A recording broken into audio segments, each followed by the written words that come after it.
in my own hometown. Stranger. Howdy folks, Little John, and we're doing taste testing on the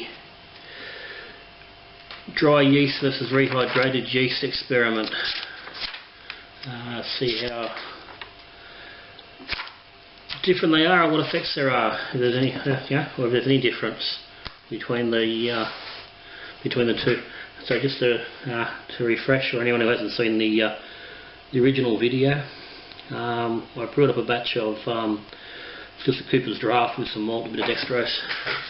It's a simple brew I did for the father-in-law, but what I did was I split it into two batches, and one I done a 1 pack of USA 5 pitched dry into the top, and the other I rehydrated a pack and pitched that. And then check and see what sort of differences we come up with. So yeah, these have been sitting. We were bottled on the 26th of October, so it's a bit over 3 weeks ago. These bottles have been in the fridge now for about 4 days. So they're still a little bit young, but I'm hoping we can get an idea of the differences.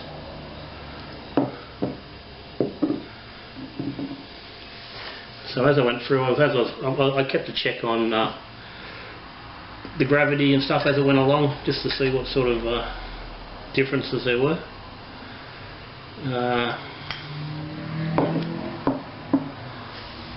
And the main thing I found was that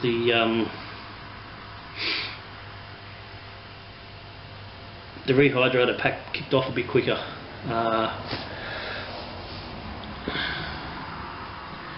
After 24 hours, it had a good krausen on it, and the dry pack didn't. It wasn't until in that second 24-hour period that any actual brewing started to take place, or any fermenting.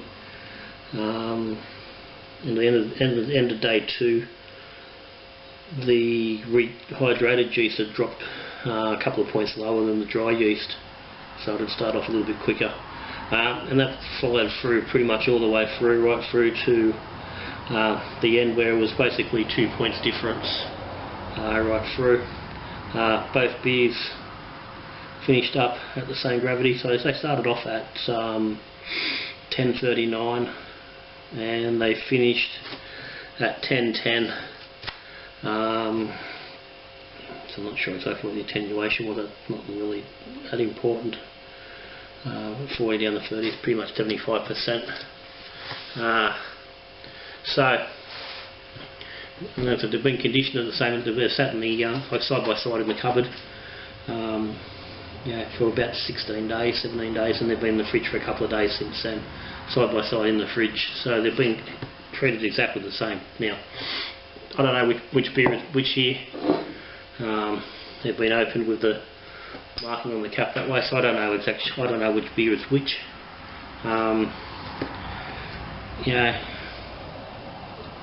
People want to have comment about how testing should be done by it should be done blind, and well, it is blind. I don't know which one is which. They talk about triangle tests and whatnot, and trying to pick what beer is different.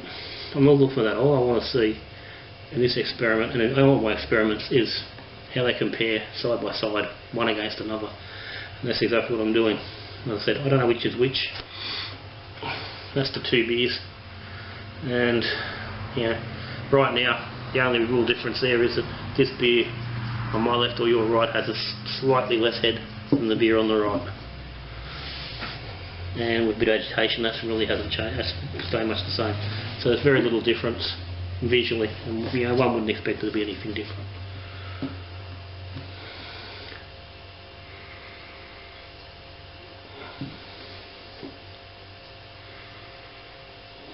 There's not a real lot of nose on these. As I said, it's just a Coopers Draught can with a little bit of cluster on a very short boil. As I said, this isn't a beer that I would make myself. Now, the only thing I'm going to say, that beer on my left, again, has a little bit more nose, has a little bit more fruitiness in the nose.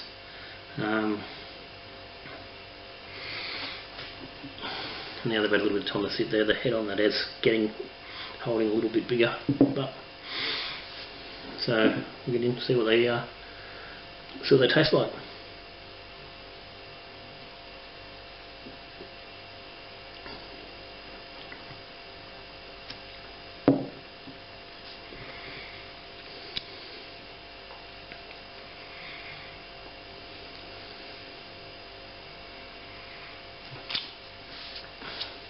Well, for a young kit beer, that doesn't taste too bad.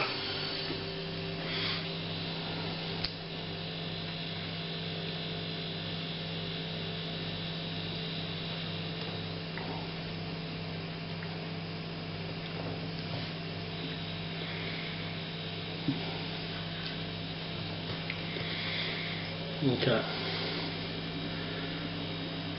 First thing I really noticed there is that this beer on my right seems to have a thinner mouthfeel. It's a bit more spritzy. Yeah, and there's a bit more gas there. I mean, and the carbonation's pretty much the same, but there's definitely a lighter body there.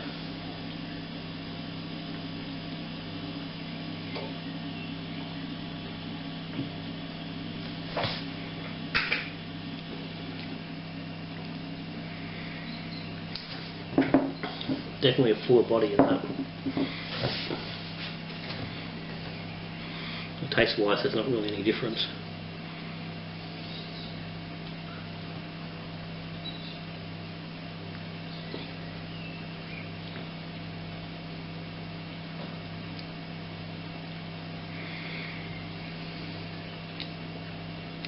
Yep. That one, beer on my right, definitely thinner. Lacking in body.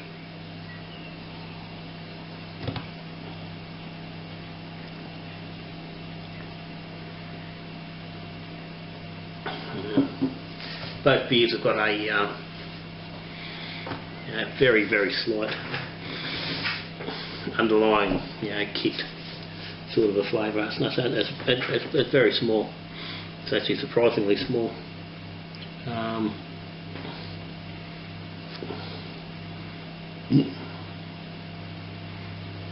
They both taste pretty much the same, excepting this one with that slightly lighter mouthfeel and the gassiness. It's got a little bit more of a bitey edge to it. That one's got it as well. It's more pronounced, and it's leaning towards not being a nice. It's not a pleasant sort of bite. It's not a bitter bite. It's an aftertaste in the bite. It doesn't seem like it's coming from hops.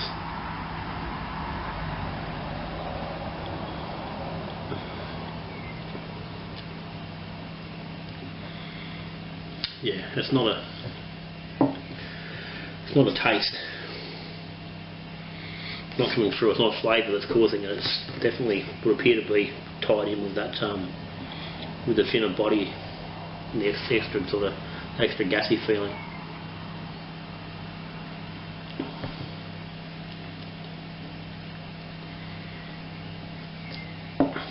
Okay.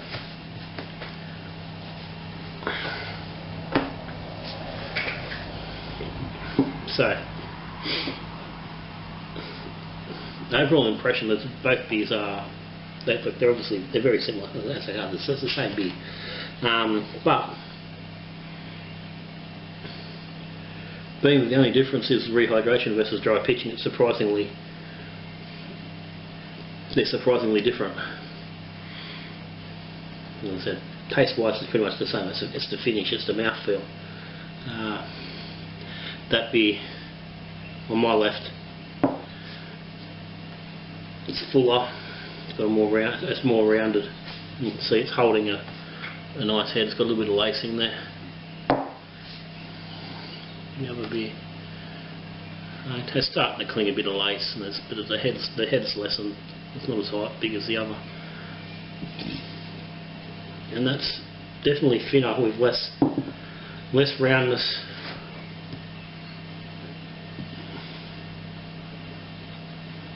So it finishes a little hollow in your mouth. It's not bad, but out of the two, I'm definitely picking. I prefer that beer.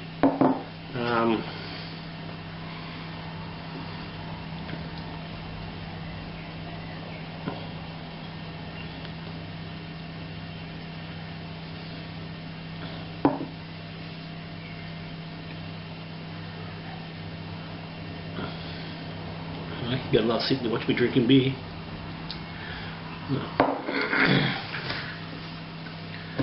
Righto. That for me is the better beer. If I had to pick between those two, that's the beer I want to be drinking. That's not bad, but it's not as good as that.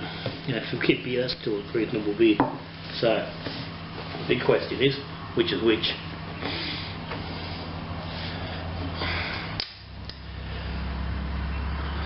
$14.2. That is the beer on the left.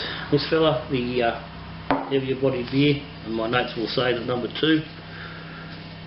Here's the rehydrated pack. And just to confirm, 14.1 was the dry pitch packet. So, reality is, I'm not surprised. I expected that the rehydrated pack might have been different. I really didn't think there'd be that much difference. But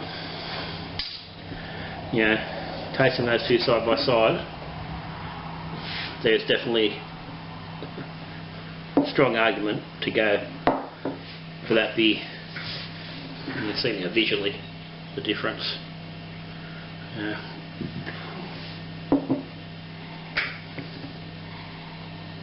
As I said, smell wise, no different. The actual flavour is the same, but it's the taste. It's that taste on your mouth. It's that last, that's that final mouthfeel. That beer that's just been pitched dry, it's just lacking a little bit. It's hard to say exactly where fully people. I said before, I'm not a beer judge. I'm not the best at describing flavours. But there's just a little something in that that's just not quite right. And if anything, it's a similar sort of flavour and effect that you get using white sugar for priming. It's a hollow sort of a feeling. So what caused that I don't know. I'm assuming it's, in this case, it's a lack of yeast cells and the yeast being a bit stressed and having to work a bit harder. As I said, they're both attenuated exactly the same. They've both done the same job. One took an extra day, but they finished up in the same place. But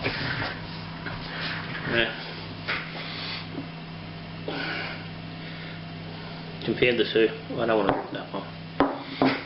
That's the one I want.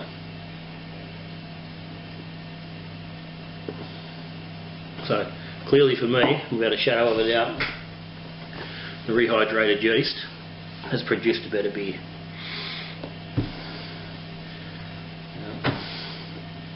And that is in conjunction. That was a full pack in half a batch, so that's still running on the basis of 2 packs of yeast, dry, into a 23 litre batch, or around that roughly around that 1 gram a litre.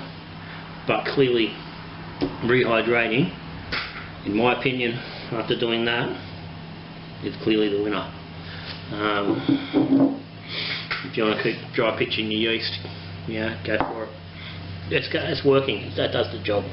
But rehydrating is clearly doing a better job. And after doing it clearly there, I've never really compared the two before. Now doing that, I won't be dry pitching ever again. Because whatever that's doing to your beer, you don't really want. You want to avoid that. So my tip from this, and what I will run with now, and you'll probably, I'll probably have arguments with people this running forward. Well, maybe not so much this one. This is a fairly well sort of accepted topic. The rehydration is a better method. I've never seen anyone actually compare rehydrating versus dry, which is why I've done it, because I really wanted to see for myself what difference it did make. As I said, for me, never again will I dry pitch. I would recommend everybody from now on rehydrate your yeast, whatever kind it is. It makes a difference. It will make your beer better. So I can't really add anything more to that, can I? So till I'm looking at you again with some other experiment or tasting something else or putting a beer together, good brewing.